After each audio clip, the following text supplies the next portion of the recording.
Hello friend, आप सभी का हमारे यूट्यूब चैनल ब्राइट बुद्धि में आप सभी का स्वागत है। तो आइए हम पढ़ते हैं। आज बिहार की आर्द्र भूमि के बारे में जानेंगे। इससे पहले हमने कई सारे वीडियो कंप्लीट कर चुका हूं, तो प्लेलिस्ट में जा करके इस वीडियो कंप्लीट कर सकते हैं, जिसमें आज हम पढ़ेंगे आर्द्र भूमि इन बिहार।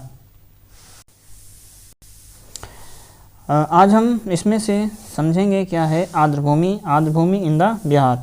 तो जो सरसा है ये भगवा मतलब कि भागवा चौर, बौरा चौर, एक पीरा घर और खनपुरा और मुरादपुर है ना। यहाँ पे मुजफ्फरपुर में चरचुआ चौर और सुशारा चौर, ब्रह्मपुराचमन और ताल बाहिरा। कैमूर जिले में कैमूर निम्न भूमि, बेगूसराय में कांवर झील, दरभंगा में कुमेश्वर, सारण में अररिया चौर, पश्चिमी चंपारण में केसरिया चौर ये, और पूर्वी चंपारण में जैसे कि जायता चौर, मानसी चौर, उदयपुर झील आती हैं। ये सब आर्द्र भूमियाँ हैं जो बिहार की आर्द्र भूमि के अंतर्गत आता है। जैसे गर्म कुंड जो है ये सर्वाधिक गर्म कुंड राजगीर में पाया जाता है। इसमें सबसे गर्म पानी वाला कुंड भी कहते हैं। मुंगेर जो है ये मुंगेर में भी गर्म कुंड पाए जाते हैं। और श्रृंगार कृषि कुंड, पंचतर कुंड, लक्ष्मीश्वर कुंड, सूर्य कुंड, गौमुख कुंड, सप्तधारा और मखदूम गर्म कुंड भी ये मुंगेर में। बिहार के रामसर स्थल जिसमें से कांवर झील जो बेगूसराय में है, नगी पक्षी अभ्यारण्य ये जमुई में है, 21वां रामसर स्थल है जो भारत का है। 21वां रामसर स्थल भारत का है। नटकी जमुई जो 82वां रामसर स्थल है ये भारत का है। बिहार में 90% भाग में जलोढ़ पाई जाती है। कितने? बिहार में 90% भाग पर जलोढ़ पाया जाता है। बिहार में मृदा का वर्गीकरण, उत्तरी बिहार के मैदान की मृदा जो है ये जलोढ़ मृदा पाई जाती है। घाघरा, गंडक, कोसी, महानंदा नदी में। बिहार में मृदा का वर्गीकरण जो है उत्तरी बिहार के मैदान की मृदा जलोढ़ मृदा पाई जाती है। घाघरा, गंडक, कोसी, महानंदा नदी। दक्षिणी बिहार नदी की मृदा, दक्षिणी बिहार मैदान की मृदा, दक्षिणी बिहार के संकीर्ण पठार की मृदा है ना। ये सब मृदा का वर्गीकरण है बिहार का। दक्षिण बिहार के मैदान की मृदा और दूसरा है दक्षिणी बिहार के उत्तरी बिहार के मैदान की, और ये दक्षिणी बिहार के मैदान की मृदा और दक्षिणी बिहार की संकीर्ण पठार की मृदा। उत्तरी बिहार के मैदान की मृदा के अंतर्गत आता है पर्वतीय मृदा और उप हिमालयी मृदा, दलदली मृदा, तराई मृदा, पुरानी जलोढ़ मृदा अर्थात भांगर मृदा, नई जलोढ़ मृदा जो खादर मृदा कहलाती है। पर्वतीय मृदा यह उत्तर पश्चिमी बिहार में पाई जाती है। उत्तरी पश्चिमी बिहार में पाई जाती है सोमेश्वर पहाड़ी जो पश्चिमी चंपारण में है। रंग गहरा भूरा एवं पीला होता है। धान, मक्का, जौ का उत्पादन पर्वतीय मृदा के अंतर्गत किया जाता है। तराई मृदा जो है ये दलदली मृदा होती है। तराई मृदा जो दलदली मृदा के अंतर्गत आता है। तराई मृदा अथवा दलदली मृदा। तराई मृदा जो है बिहार के उत्तरी सीमा पर पाई जाती है। उत्तरी सीमा के अंतर्गत जैसे आता है पश्चिमी चंपारण से किशनगंज है ना। रंग हल्का भूरा एवं पीला होता है। इसके जो लवण हैं ये जैव पदार्थ की अधिकता पाई जाती है। पोटास, फास्फोरस हम तराई या दलदली मृदा में पाया जाता है। फसल जो है इसमें धान, पटसन, जौ और सरसों बोया जाता है।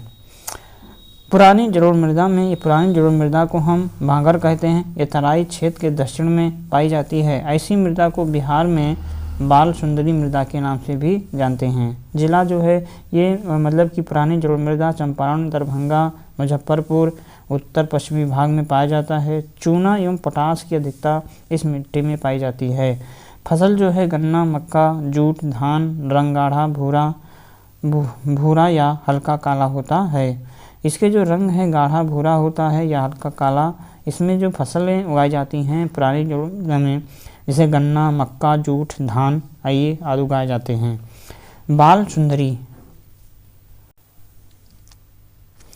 बाल सुंदरी मृदा, इसका जो विस्तार है ये बांगर के दक्षिण में है। सहरसा, दरभंगा, मुजफ्फरपुर, चंपारण के दक्षिण क्षेत्र में जैसे कि सारण में इसका विस्तार है।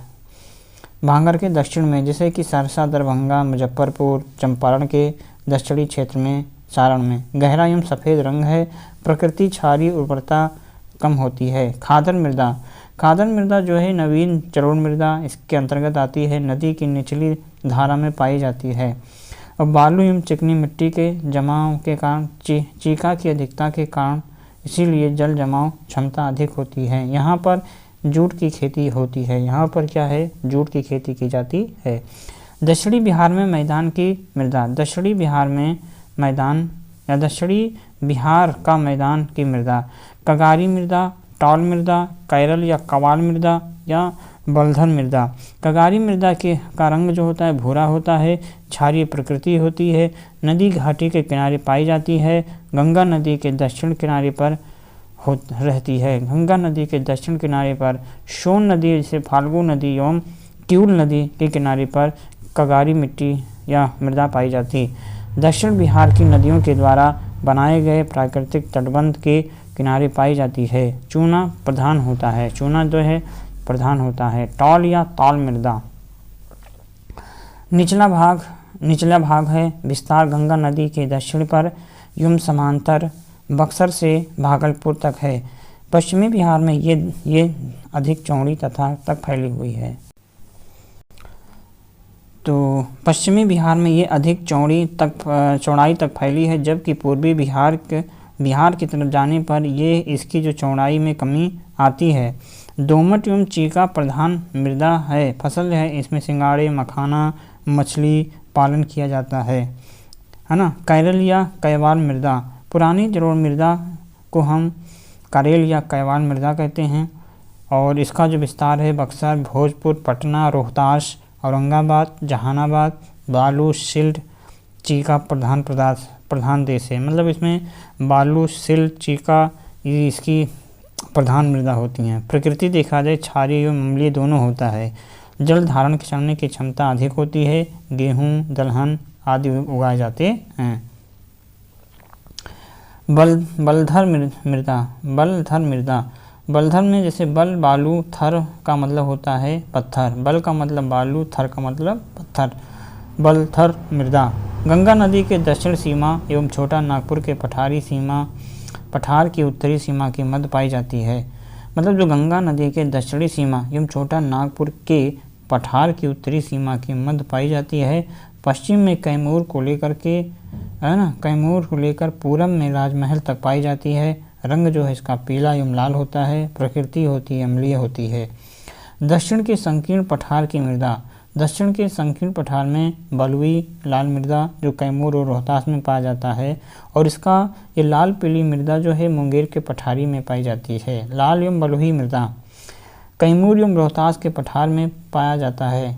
लाल एवं बलुई मृदा जो है ये कैमूर एवं रोहतास के पठार में लाल बलुआ एवं चूना पत्थर से निर्मित मृदा होती है। फसल जो है ज्वार, बाजरा, मक्का, धान इसकी जो फसलें उगाई जाती हैं लाल एवं बलुई मृदा में। लाल एवं पीली मृदा दक्षिणी पूर्वी बिहार में पाई जाती है। बांका, मुंगेर, नवादा, औरंगाबाद, जमुई, गंगा में पाया जाता है। शिष्ट नीम एवं ग्रेनाइट चट्टाने के विघटन से इसका निर्माण होता है। अब यहाँ से हिंदी के कुछ हैं यहाँ पर, वो भी हम पढ़ लेते हैं। जैसे कि रामचंद्र शुक्ल का जो प्रथम प्रकाशित निबंध है ये साहित्य प्रकाशन था, है ना, जो 1904 ईस्वी में प्रकाशित किया गया था। इनकी जो पत्रिका थी रामचंद्र शुक्ल का जो पत्रिका था ये सरस्वती पत्रिका थी। रामचंद्र शुक्ल का जन्म 1884 में हुआ था और इनका जो डेथ है 1941 ईस्वी। मुख्य निबंध इनका चिंतामणि है। तो रामचंद्र शुक्ल का प्रथम प्रकाशित निबंध है साहित्य, जिसका प्रकाशन 1904 ईस्वी में किया गया था। इनकी पत्रिका सरस्वती है। रामचंद्र शुक्ल का जन्म 1884 को हुआ था। इसके मुख्य निबंध चिंतामणि हैं। सच्चिदानंद हीरानंद वात्सल अज्ञे जो हैं इनका पहला निबंध है त्रिशंकु, जिसका प्रकाशन 1945 में किया गया था।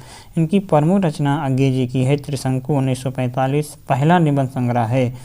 और सब रंग और कुछ राग, है ना, सब रंग और कुछ राग भी इन्हीं की रचना है। 1956 में आत्मनेपदे 1960 में इन्हीं के द्वारा रचना किया गया था। और आल बाल 1941 में, लिखी कागद कोरे 1972 में, और अद्यतन 1977 में, जोग लिखी 1977 में, स्रोत और सेतु 1978 में, युग संधियों पर 1982 ईस्वी में इन्हीं के द्वारा रचित किया गया था। धार और किनारे जो हैं 1982 ईस्वी में, कहाँ हैं द्वारका 1982 में, छाया का जंगल 1984 में, स्मृति छंद 1989 में, त्रिशंकु 1967 में इसके नाटक थे ब्रिजमोहन शाह, है ना। त्रिशंकु तीन लोगों ने लिखा था। एक त्रिशंकु इनके द्वारा लिखा गया था जो इनकी पहली निबंध संकरा, और एक था त्रिशंकु जो नाटक था 1967 में लिखा गया था ब्रिजमोहन शाह के द्वारा। और त्रिशंकु 1978 में एक कहानी संग्रह भी थी, ये मन्नू भंडारी ने लिखा था। छायावाद के प्रमुख आलोचक कौन कहे जाते हैं? तो नंद दुलारी वाजपेयी को छायावाद के प्रमुख आलोचक कहे जाते हैं। 1906 से 1967 ईस्वी तक इनकी जो प्रमुख रचना है, हिंदी साहित्य जो 20वीं शताब्दी 1942 में लिखा गया था। आधुनिक साहित्य जो है 1950 में, महाकवि सूरदास 1953 में लिखा गया था। आधुनिक साहित्य जो है 1950 में, प्रेमचंद साहित्य विवेचन 1954 में, और नया साहित्य नए प्रश्न 1955 में, राष्ट्रीय भाषा की समस्याएं 1961 में, और कवि निराला 1965 में इनकी प्रमुख रचनाएं हैं। आगे है सुभद्रा कुमारी चौहान 1904 से लेकर के और 1900 समथिंग है, कुछ दिखाई नहीं दे रहा। तो सुभद्रा कुमारी चौहान की प्रमुख रचना है बिखरे मोती, जिसको 1932 में प्रकाशित किया गया, और मादनी जो है 1934 में प्रकाशित किया गया। सीधे साधे चित्र जो हैं 1947 में प्रकाशित किया गया था। रामवृक्ष बेनीपुरी 1899 से 1968 ईस्वी में किया गया था। रामवृक्ष बेनीपुरी का जो जन्म है 1899, डेथ 1968 में हुआ। इनकी प्रमुख रचना है अम्बपाली 1941 और 46 में, सीता की माँ 1948 और 50 में, संघमित्रा 1948 और 50 में, अमर ज्योति जो है 1951 में किया गया था। हिंदी का एडिशन है ना, एडिशन प्रताप नारायण मिश्र को कहा जाता है। इनका जन्म है 1856 से 1894 में हुआ। रचना है गौ संकट, काली कौतुक, काल प्रभाव, जुआरी, खुआरी, है ना। निबंध इनके हैं, निबंध है नवनीत, प्रताप, पीयूष, प्रताप समीक्षा, ये इन्हीं के द्वारा लिखी गई है, प्रताप नारायण मिश्र के द्वारा। भारतेंद्र हरिश्चंद्र, इनका जन्म 1850 से और 1985 तक थे। आधुनिक हिंदी साहित्य के जनक कहे जाते हैं। आधुनिक हिंदी साहित्य के जनक भारतेंद्र हरिश्चंद्र को कहा जाता। इनकी प्रमुख रचनाएं हैं वैदिक हिंसा, न भवती, भारत दुर्दशा, जिसका प्रकाशन 1875 में किया गया, नील देवी 1881 में, अंधेर नगरी 1881 में, और चंद्रावली भी 1881 में किया गया था। बालकृष्ण भट्ट जो हैं, इनका जन्म 1884 में, मृत्यु 1914 में हुआ। और बालकृष्ण भट्ट की प्रमुख रचनाएं साहित्य सुमन, भट्ट, निबंधमाला, आत्मनिर्भरता, चंद्रोदय, संसार, महान नाट्यशाला, प्रेम के बाग का सैलानी, या माता का स्नेह। माता का स्नेह भी इन्हीं के द्वारा लिखा गया। महादेवी वर्मा का जो जन्म है ये 1907 से 1987 ईस्वी तक इनकी मतलब की मृत्यु हुई। छायावादी युग कही जाती हैं महादेवी वर्मा। अतीत के चलचित्र जिसका प्रकाशन 1941 में किया गया, और नीहर जो है 1930 में इन्हीं की रचना है। रश्मि 1932 में और नीरजा 1934 में प्रकाशित किया गया। साध्य गीत 1936 में, दीप शिखा 1942 में, और स्मृति की रेखाएं जो है 1943 में। ये महादेवी की प्रमुख रचनाएं हैं और इनके ये प्रकाशित वर्ष हैं। तो इनकी जो प्रमुख रचना है अतीत के चलचित्र नीहार, रश्मि, नीरजा, साध्य गीत, दीप शिखा और स्मृति की रेखाएं। पंथ, जिसका जन्म 1900 से 1977 तक थे। छायावादी युग के 4 स्तंभों में से एक पंथ थे, सुमित्रानंदन पंथ। इनकी जो रचना है बीड़ा है, जिसका प्रकाशन 1919 में, पल्लव प्रकाशन 1926 में, युगांत का प्रकाशन 1937 में, युगपथ 1949 में, और चिदंबरा जो है 1958 में, कला और बूढ़ा चांद जो है ये 1959 में प्रकाशित किया गया था। मैथिली शरण गुप्त 1886 से 54 तक इनका जीवन काल रहा। उपनाम इन्हें दद्दा से प्रसिद्ध थे। मैथिली शरण गुप्त। और इनकी जो प्रमुख रचनाएं हैं, साकेत जिसका प्रकाशन 1931 में किया गया, रंग में भंग का प्रकाशन 1909 में, भारत भारती का प्रकाशन 1912 में, पंचवटी का प्रकाशन 1935 में, यशोधरा 1932 में और द्वापर जो है 1936 में प्रकाशित किया गया। जयशंकर प्रसाद का जीवन काल 1899 से 1937 था। रचना थी कानन कुसुम 1913 में और प्रेम पथिक 1909 में, है ना। ये इनके प्रमुख रचनाएं थीं। कानन कुसुम रचना था, प्रेम पथिक 1909 में भी प्रकाशित किया गया। मोहन राकेश जीवन काल 1925 से 1972 ईस्वी तक। आज़ाद का क्या लिखा है, आज़ाद का एक दिन नाटक है, एक इनका प्रकाशन 1958 में किया गया था, जिसका प्रकाशन 1958 में किया गया। नाटक है लहरों का राजहंस 1963 में किया गया था। आधे अधूरे 1969 में किया गया था। पैर तले की ज़मीन अधूरा कमलेश, है ना। पैर तले की ज़मीन और अधूरा कमलेश जी ने इसको पूरा किया था, मतलब कि ये अधूरा था और कमलेश जी ने इसको कंप्लीट किया था 1975 ईस्वी में। और इनके उपन्यास थे अंधेरे बंद कमरे 1961 में प्रकाशित किया, और अंतराल जो है 1972 में, न जाने वाला कल 1969 में इसका प्रकाशन किया गया था। रामब्रज बेनीपुरी की जो प्रमुख रचनाएं, जैसे कि रेखा चित्र है, माटी की मूर्तें, लाल तारा, ये रामब्रज बेनीपुरी की प्रमुख रचनाएं हैं, जिसमें रेखा चित्र है, माटी की मूर्तें और लाल तारा। संस्मरण में आएगा जंजीर और दीवारें और मील के पत्थर। और यात्रा वृत्त है, पैरों में पांव बांध करके उड़ते चलें। उपन्यास है पतितों के देश में। नाटक है आम्रपाली सीता की माँ, ये राम राज्य, ये इनकी प्रमुख नाटक हैं। निबंध संग्रह में आता है गेहूं और गुलाब, मसाल, बंदीवाड़ी, विनायकों। कहानी संग्रह है चिंता के फूल, चिता के फूल। हाँ, काव्य छंद किसे कहा जाता है, तो रोला छंद को काव्य छंद भी कहा जाता है।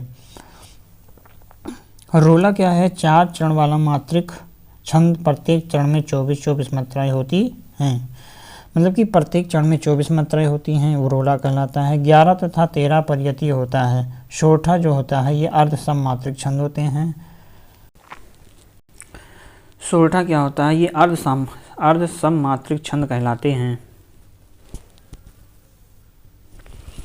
दोहा का विलोम होता है। सोरठा जो होता है ये दोहा का विलोम होता है, मतलब कि प्रथम और तृतीय चरण में 11 मात्राएं और द्वितीय तथा चतुर्थ चरण में 13 मात्राएं होती हैं। दोहा पहले और तीसरे चरण में 13 मात्रा तथा दूसरे और चौथे चरण में 11 मात्राएं होती हैं। हर गीत का क्या है, 4 चरणों वाला मात्रिक छंद होता है। प्रत्येक चरण में 16 व 12 के विराम में 28 मात्राएं होती हैं। अंत में लघु गुरु आना अनिवार्य है। और वायसरायों के जीवन काल में निम्न घटनाएं हैं। तो वायसरायों के काल में निम्न घटनाओं के बारे में हम अगले वीडियो में पढ़ते हैं। तो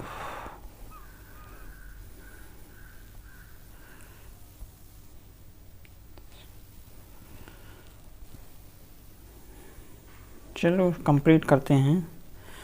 वायसरायों के बारे में जान ही लेते हैं क्या है। वायसरायों के काल में निम्न घटनाएं हैं, जैसे कि लॉर्ड रिपन ने 1880 से, इनका जीवन काल 1880 से 84 ईस्वी तक था। वायसरायों के काल में निम्न घटनाएं घटित हुई थीं। जैसे लॉर्ड रिपन थे, इनके काल में 1881 का पहला कारखाना अधिनियम पारित किया गया था, और विलियम हंटर आयोग की स्थापना या नियुक्ति भी 1882 में किया गया। एल्बर्ट बिल भी पारित किया 1883 में। ICS में प्रवेश हेतु एज जो थी 21 वर्ष कर दिया गया था, है ना। लॉर्ड रिपन के समय इनका जीवन काल 1880 से 1884 तक था, और 1881 का पहला कारखाना अधिनियम इन्हीं के समय पारित किया। विलियम हंटर आयोग की स्थापना इन्हीं के 1882 में किया। एल्बर्ट बिल पारित हुआ 1883 में। ICS में प्रवेश हेतु एज 21 वर्ष कर दिया गया था। लॉर्ड डफरिन 1884 से 1888 तक। इंडियन नेशनल कांग्रेस का गठन इन्हीं के शासनकाल 1885 में हुआ था, और पंचदेह हादसा हुआ, जिसमें रूस एवं UK के बीच एक कूटनीतिक संकट पैदा हुआ, लेकिन डफरिन के राजनयिक प्रयासों से युद्ध टल गया।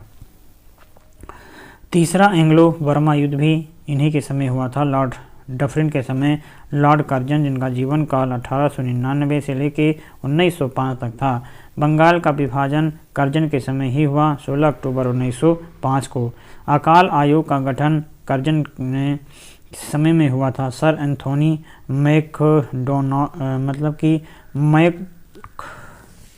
मैकडॉनलाइव के तहत 1901 में किया गया था।